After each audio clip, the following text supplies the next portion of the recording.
Bueno, no he podido grabar demasiado, bueno, no he podido grabar nada estos días porque he estado, como veis, de viaje, he estado en Colombia, en Barranquilla, en Bogotá, y la verdad es que como todo eran trayectos y tránsitos, pues ha sido imposible grabar nada. Os grabo esto antes ya de hacer el embarque al vuelo de vuelta, pero como tenía dos contenidos que tienen que ver con intervenciones esta misma semana acerca de temas que son de actualidad, como puede ser el control de precios, que ya lo he comentado en el directo, pero que también lo expliqué en televisión, y alguna cosa sobre los precios que también hice en televisión, y una pequeña anotación sobre una colaboración que hice por la mañana en COPE sobre ese control de precios, pero con la metáfora que ya expliqué en el directo, pero que aquí la explico de manera mucho más corta y que tiene que ver con lo que sucedió en Amberes en 1585 con el control de precios que se impuso. Es divertido, está al final, después de los vídeos de televisión. Espero que me disculpéis que no os pueda subir un vídeo concreto para el blog, pero eso lo haremos este fin de semana, o si no ya en el directo del lunes. A ver qué tal. Nos vemos pronto. No os espero al final de este vídeo porque no hay mucho más que decir. Simplemente ved lo que os propongo y ya está. Bueno, Mar Vidal, buenas noches, Mar. Buenas noches, ¿qué tal? Esto es para coger la maleta y largarse, ¿no? Sí, porque el ejemplo... Como los aeropuertos pueden estar llenos en cualquier momento, como sigan estos así, con estas ocurrencias. Dice Argentina, que tienen una moneda que no es ni reserva de valor, ¿no? Que allí si quieres ahorrar, la ahorras en otra moneda, en el dólar, en lo que sea, pero en el peso no. La ocurrencia de la señora Díaz, ¿qué consecuencias tendría? A ver, cuando hay control de precios, siempre, tarde o temprano, hay escasez. O sea, esa escasez, lo podríamos repetir un montón de veces. Escasez, escasez, escasez. Básicamente porque tanto por la oferta como por la demanda vamos a tener problemas. Por ejemplo, si hablamos de en un momento determinado se ponen unos precios máximos a una serie de productos, la oferta, es decir, quien tiene que ofertar esos productos, dice, oye, mira, a mí por ese valor no me compensa, o yo ahí acabo perdiendo. Esa compensación hipotética sobre lo que tendríamos que vender, sobre lo que acabaría valiendo, esa diferencia está por ver quién la paga. Yo dudo. En los controles de precios no se asignan así. Control de precios es usted puede vender hasta aquí y ya está. La gran mayoría de esa oferta se retraería, es decir, deciría, no le saldría a cuenta, o incluso sería demasiado arriesgado meterse a comerciar con según qué productos, y dejaría esos productos. Y luego por la demanda, que es muy curioso, porque cuando hay control de precios, lo que hace la demanda es que dice, bueno, ahora que está más baratito, claro, voy a comprar más, ¿no? Entonces acaparo y tengo más, y lo que hace es incrementar esa demanda sobre una oferta que cada vez es más relativa. ¿Y eso qué produce? Y aquí viene la clave de esta historia, y por eso sí que se van a acordar algunos que tienen más edad. Resulta que cuando tú tienes poca oferta y mucha demanda, al final lo que tienes son colas. Es decir, gente que quiere lo mismo y no hay para todos. Y cuando no hay para todos, acordaros lo que sucede. Y es que como los 6 primeros de la fila son los únicos que pillan y los otros 10 no, pues una de dos. O esos que compran mucho lo reparten como pueden y lo reparten a otro precio en el mercado B, o dos, el gobierno o quien sea lo reparte a su gusto, y se llama racionamiento. Esa es la cadena natural del control de precios, que es lo que nos han presentado hoy. La cartilla de racionamiento, efectivamente. Claro, pero esta gente es que sus referentes, ya sabemos cuál es el referente de Yolanda Díaz. Pues está Venezuela, estaba la Unión Soviética, yo creo de sí. Economía estatalista. Yo creo que al final yo creo que sabe perfectamente que eso no se puede hacer, ¿no? O sea, que bueno, ponga ahí los fuegos artificiales al máximo nivel, lo más fuerte posible, con el sonido más potente, porque tengo que diferenciarme de algo o tengo que capturar un voto que no sé dónde está. Yo en el ámbito político no entro. Lo único que te digo es que si eso llegase a buen puerto, imaginemos que alguien se vuelve loco y dice, oye, es que esto al final es delicioso para ponerlo en el mercado, porque a quién no le gustaría que le dijeran, oye, que a partir de mañana todo lo que tú compras necesario para tu familia valdrá la mitad. Casi todos diríamos, pues bien, ¿no? Claro, o sea, perfecto. Fantástico. Claro, eso es bueno para el que lo pone, para el que lo recibe. Lo que pasa es que las consecuencias son las que son, y aquí hay un problema de consecuencias que tienen que ver con la teoría política más básica, y es que no hay ningún sitio en el mundo, en ningún lugar, lo busques donde lo busques, en el siglo XIV, en el XII o en el XIV antes de Cristo, no encontrarás en ningún sitio que el control de precios no provoque escasez y al final un problema. y esto sí que es peligroso porque lo que traslada es una impresión de que las grandes superficies, ¿no? Es decir, el punto de venta final es una especie de extraperlista, una especie de demonio que está allí intentándolo capturar todo el dinero que puede, cuando no es así. O sea, la cadena de valor es larguísima en la distribución de esos productos básicos que tienen que estar almacenados en origen, que tienen que estar almacenados en destino, que tienen que estar en el medio buscando mil fórmulas de contrapartidas para que sean rentables antes de que se pongan, por ejemplo, en mal uso o que se pasen o que estén caducadas. Todo eso tiene un coste. Entonces, cuando hablas, no, se multiplica un 800%. Bueno, es que la cadena de valor, cuando tú compras algo que vale céntimos, pues hombre, con muy poca cosa se te acaba multiplicando. Y esas multiplicaciones tienen que ver con que tenemos fruta en casa, fresca y del mejor modo posible. Y esas cadenas de distribución y sobre todo las grandes compañías que venden esos productos, esas grandes cadenas que a las que consideran que ganan demasiado dinero, el margen de beneficio de los mercados, en este caso de productos de primera necesidad, tienen un margen que es pequeñísimo, es un 2, un 3%, no es mucho más. Como tú ataques ahí, es que van a decidir ellos no servir. O sea, es que tampoco tenía mucho sentido. Jauregui, sí. Es que tal y como yo lo entiendo, yo no estoy muy de acuerdo con algunas cosas que estoy oyendo, la verdad. Ya sé que no voy a ser el héroe de la jornada con esto, pero ¿qué le vamos a hacer? Yo, tal y como he entendido de la propuesta de Yolanda Díaz, ella habla de establecer un diálogo. De establecer No, eso ha sido después, Fernando. Perdona, ha sido 2 horas después que ella se ha tenido que corregir, ¿eh? ¿Puedo? A ver que Luis Planas la ha llamado al orden. Yo lo que entiendo de la propuesta de Yolanda Díaz, a mí no me parece que sea una cosa tan deleznable, porque a mí establecer una plataforma de diálogo entre consumidores y plataformas de distribución, que no estás proponiendo cargarte las plataformas de distribución, cosa que sí, por cierto, hacen los de Podemos, diciendo que van a establecer un impuesto. Eso es otra cuestión muy distinta. Pero establecer una plataforma de diálogo para ver hasta qué punto se pueden controlar los precios de algunos productos, pues no me parece, en principio, me parece una idea difícil. Eso sí, es difícil que esto y que ese diálogo llegue a buen puerto. Fernando, pero esto, perdona un momento, Marc, por favor. Sí. Pero esto yo no creo que tenga nada que ver, y perdóname que te lo diga, Marc, con colas, racionamientos, extraperlos o acaparamientos o sovietización ninguna. La verdad es que me parece que estamos exagerando esto. No, tú ya para lo este verano, cuando hemos dicho que escaseaba el hielo, oye, es que hablar de exageraciones, hablar de exageraciones hoy en día, hoy pasa, como dice Marc, ¿eh? Bueno, decir que algo es exagerado, perdona, Fernando, pero decir que, o sea, yo no me atrevería a decir que nada es exagerado en estos momentos, porque llevamos 2 añitos y medio que cualquier cosa que nos ha pasado era exagerada hace 3. Y ahora mismo tenemos un problema de que dicen por ahí, he escuchado, de que los rusos han decidido que se acabó el gas y que en Alemania van a tener que empezar a quemar leña para calentarse este invierno. Exagerado parece, pero parece que van a tener que hacerlo. Precisamente por eso, precisamente porque estamos en una economía de guerra. Estamos en una economía de guerra, no podemos ajustarnos a parámetros que quizá hasta ahora funcionaban bien y a controles, incluso de la competencia, que hasta ahora funcionaban. No sé si bien o mal, pero funcionaban. Me temo que esta situación que vamos a vivir un invierno muy duro, nos lo está diciendo todo el mundo, efectivamente, ya está viendo acopio de leña.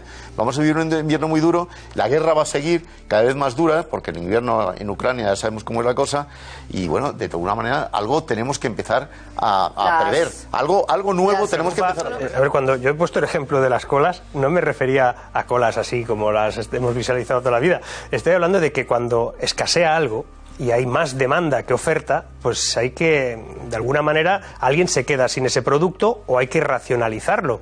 Y eso es lo que, por ejemplo, pues va a pasar seguramente con las energías en Europa. A mí lo que me preocupa realmente es que con la excusa de esa plataforma en la que se va a dialogar sobre limitar los precios, acabes erosionando libertades empresariales, la capacidad de que el mercado sea capaz de articularse tarde o temprano con una oferta mayor, porque muchas de las cosas que nos pasan ahora es porque, por ejemplo, todos los productos que se tienen que aplicar en el campo son carísimos los fertilizantes, porque necesitan gas, porque necesitan que vengan algunos productos también tanto de Ucrania o de Rusia. Entonces todo eso está encareciendo también el origen. Tal vez habría que atacar el por qué la producción es tan cara, por qué la distribución es tan cara, y no buscar topes de precios, porque eso es lo que puede hacer finalmente que tengamos escasez. Y para que no la haya, sería interesante que se buscara el origen, porque así, aumentando la oferta, más oferta para la demanda que tenemos, seguramente podríamos reducir los precios. Es esto que vas a escuchar. Tiene que ver con el crecimiento de la economía española y el empleo. La economía española está creciendo a un mayor ritmo de lo que hace, por ejemplo, la Unión Europea o también las principales economías más desarrolladas. Los datos nos dicen que hemos cerrado el mes de agosto con 409.000 parados menos que el mismo mes del año pasado. Los datos nos dicen que tenemos más de 20 millones de personas cotizando a la Seguridad Social. ¿Qué opinas, Mari, sobre todo esto de referencia al empleo? Claro, yo he escuchado a Escrivá. Escrivá era un señor muy reputado cuando estaba al frente de la AIREF. Ahora yo creo que es un señor que dice cosas que, en fin, nos toma un poco por idiota. Dice, los datos del paro de agosto son magníficos, ha dicho el tío. Nos vamos a tener que acostumbrar a esto. Buenos. Nos vamos a acostumbrar a esto. No se sonrojó, ¿eh? No. A ver. Alguno que se sonroja cuando dice la verdad. Pero en todo caso, ahí vamos a tener que acostumbrarnos a la interpretación de los datos, porque los datos lo van a permitir. Van a permitir que aquello que llamamos fijo discontinuo continúe siendo trabajador, cuando sabemos que está en su casa con el mando a distancia cambiando canales esperando que le paguen el paro. Es decir, sabemos también que se considera ocupado cuando vengan los datos de la EPA a una persona que simplemente haya trabajado 1 hora durante una semana y se haya inscrito de alguna manera para cobrar esa simple hora. O sabremos que alguien que está en búsqueda de empleo, o solamente están considerados en búsqueda de empleo aquellas personas que hayan pasado por una oficina de ocupación. Es decir, todo eso permitirá la interpretación, pero lo que no se puede interpretar del modo en el que hace el presidente en este caso, es decir, que España crece más y dejarlo ahí que el resto de los países de nuestro entorno. Claro que crece más porque vamos muy por detrás. Todavía somos el único país europeo de la Unión Europea que todavía no ha llegado a su nivel económico anterior. Con lo cual, cuando hablamos, por ejemplo, de que nuestra inflación ya tiene algunos países que la tienen por encima de la nuestra, y esto es muy importante cuando hagamos el análisis completo del cociente de estos datos, descubriremos que nos dirán que Reino Unido o que, por ejemplo, Países Bajos tienen una inflación superior a la nuestra. Es cierto, la tienen ya superior a la nuestra, pero deberíamos de contemplar dónde está nuestra economía y dónde está la de ellos. Y descubriremos que nosotros, sin haber llegado todavía al nivel económico de 2019, todavía estamos con una inflación que, sumada en los últimos 2-3 años, estaríamos hablando no de IPC, de inflación, que en este caso contempla más cosas y es seguramente mucho más realista. La inflación estaría rondando que los españoles hoy, con respecto a hace 2 años, tienen una riqueza menor o son más pobres en un porcentaje próximo al 20%. Esa es la realidad. O sea, que se pueden poner comparativas por todos lados, decir que agosto ha sido el mes de los yates, pero no es real. Eso no es real. España no está al nivel de antes, tiene una inflación comparativa superior y si crece más rápido es porque va muy por detrás. O sea, el problema de la inflación es que se va ampliando, va adquiriendo más capas y más familias, que antes pues les resultaba que las cosas habían subido de precio, pero bueno, tampoco pasaba nada y lo asumían. Ahora ya empieza a ampliarse a niveles importantes. Y esto es básicamente porque, a veces lo hemos explicado aquí, el IPC es una cosa y la inflación es otra. Es decir, la inflación se basa en diferentes índices, uno de ellos es el IPC. Y la inflación es más compleja, incorpora muchas más cosas y a veces encontramos que empresas, pequeñas tiendas, pequeños comercios dicen, yo es que tengo que subir el precio, es que ya no llego más. Y es precisamente porque tiene una presión inflacionaria que le implica hacer eso. Y eso es una inflación enganchosa que va a ser difícil de quitar, que además es acumulativa, y por eso las familias, algunas están pensando en si tienen que pasar de una escuela privada o a otra, básicamente porque detectan esa inflación enganchosa. Y cuando hablamos de grandes conceptos económicos, como inflación, IPC, al final se traduce en el día a día en esa inflación acumulativa, enganchosa, que va a ser difícil de quitar. Yo con la subida de precios estaba ciertamente descontada. O sea, los mercados funcionan así, no funcionan de hoy para mañana, sino que tienen un recorrido previo y es muy probable que estemos ahora en precios de lo que se contempló hace ya un tiempo y probablemente el incremento esté ahora mismo ya incorporado a los precios. De todos modos, estamos en una guerra económica, o sea, no solamente hay una guerra militar que es dramática y que está, bueno, que a veces desaparece un poco de los informativos en primera plana, pero está allí, todavía hay gente sufriendo muchísimo y que se han ido de sus casas, pero la guerra económica, a veces ha parecido que pecábamos como de ilusos, ¿no? Es decir, en el momento en que Europa interviene apoyando a una de las dos partes, que evidentemente es la agredida, en este caso, pues ¿qué pensábamos? Que Rusia no iba a hacer nada, pues está en su patrón, con lo cual a veces el sorprendernos de que esté incrementándose el precio o que nos esté afectando económicamente tanto, pues alguien nos tendría que haber avisado claramente. Se nos avisó, por cierto, hay quien estuvo diciendo, ojo, que vienen tiempos muy complicados en este ámbito, pero no creo que se nos explicara del todo bien, o por lo menos hay mucha gente que no lo entendió y ahora estamos teniendo que pagar todo eso, claro. es así, no hay otra. O sea, Sí. el problema es que, claro, Bien, cuando eso tú- se puede hacer, no, pero vamos a pagar la guerra a Putin, ¿no? No, pero es que fíjate, a veces la macropolítica pues parece que vive en otro escenario, pero tú no le podías decir a Rusia, no te voy a comprar más, porque no podíamos hacerlo, porque o te vas a comprarle carbón a Sudáfrica y no sé cómo lo hacemos todo eso, o metemos aquí un gas que no tenemos. Es decir, no podíamos decir que no.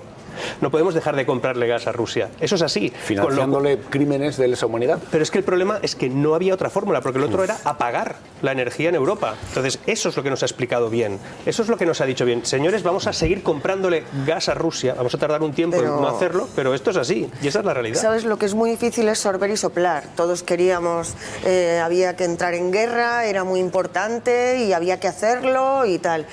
Y mucho ardor guerrero durante un tiempo, hasta que ahora, cuando nos llega a nosotros las consecuencias, porque ya no están en los titulares la gente que muere cada día, ni los desplazados, ni los exiliados, no. Ahora está cuánto nos sube la luz, cómo compramos el petróleo, etcétera, etcétera. Y a los que decíamos y dijimos que había que apostar por intentar una solución pacífica, poco menos que se reían de nosotros. Yo creo que es momento de que ya se nos pase el ardor guerrero, aunque solo sea por interés propio, y que intentemos forzar a las partes a que lleguen a algún tipo de acuerdo. ¿Pero pacífica? O sea, ¿Tú conoces alguna guerra que termine de otra manera? Ya, pero bueno, sí, te sientas y entregas cosas, pero de todos modos pacífica con alguien que está echando una de misiles.